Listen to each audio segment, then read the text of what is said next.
Harsa getdikdə istifadə etdiyimiz əsas nəqliyyat vasitəsi avtomobildir. Lakin günümüzü tıxacsız təsəvvür edə bilmədiyimizə görə saatlarla, dəqiqələrlə tıxaclarda qalırıq və bu səbəbdən də istədiyimiz yerə getdikdə də ora gecikirik.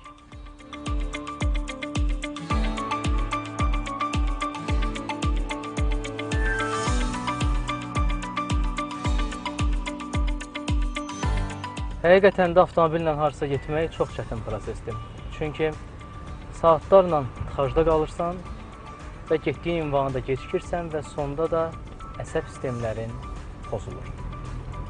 Onu deyə bilərəm ki, ictimai nəqliyyat vasitəsindən istifadə etmək bu cür hallarda ən əlverişlisidir.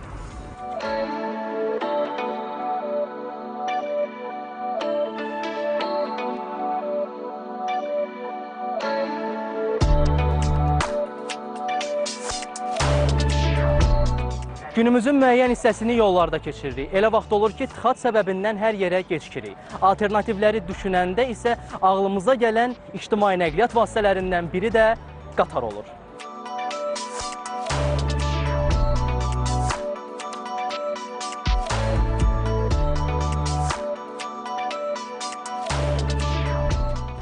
Hazırda sürət qatarındayım.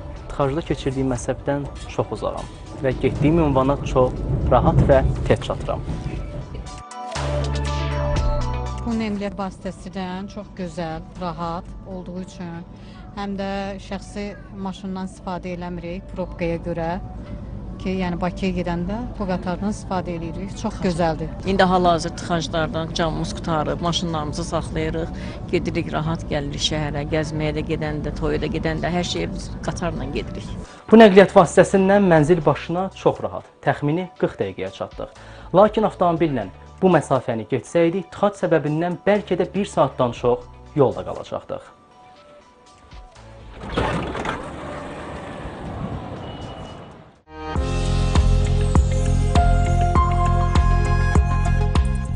Tıxacdan qurtulmaq üçün müxtəlif yollara əl atırıq. Gedəcəyimiz ünvana daha tez çatmağın ən optimal yolu isə ictimai nəqliyyat vasitəsindən istifadə etmək olur. Şəhərdə yaradılan avtobus zolaqları isə bu baxımdan vaxtımıza qənaət etməyə imkan verir.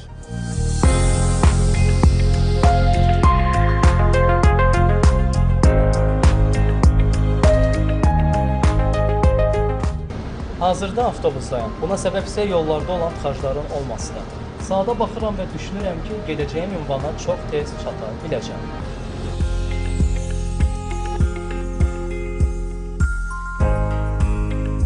Avtobus rahat olduğuna görə istifadə edirəm. Taksilə tıxaclarda qalırıq, çətin olur. Avtobus tıxac yoxdur, yollarımız rahat, yaxşı. Vaxtında işə gedirəm, vaxtında işimə gəlirəm. Yaşıma görə maşınla çox gəzirəm, ancaq avtobus çox yaxşıdır. Düşmürəm tıxacı, yox, avtobusla yox.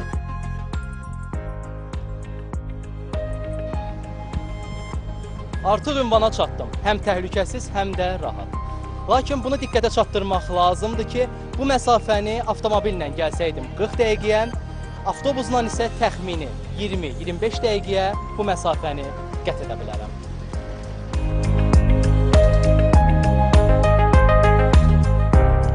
Günün pik saatlarıdır. Görüntülərdən də bəllidir ki, tıxac var və bu da ciddi xaos yaradır. Və bu tıxacların olması da sürücülərin birbaşa psixologiyasına təsir göstərir. Və bu tıxaclardan qurtulmaq üçün isə bir çıxış yolu var. İctimai nəqliyyat vasitələrindən istifadə.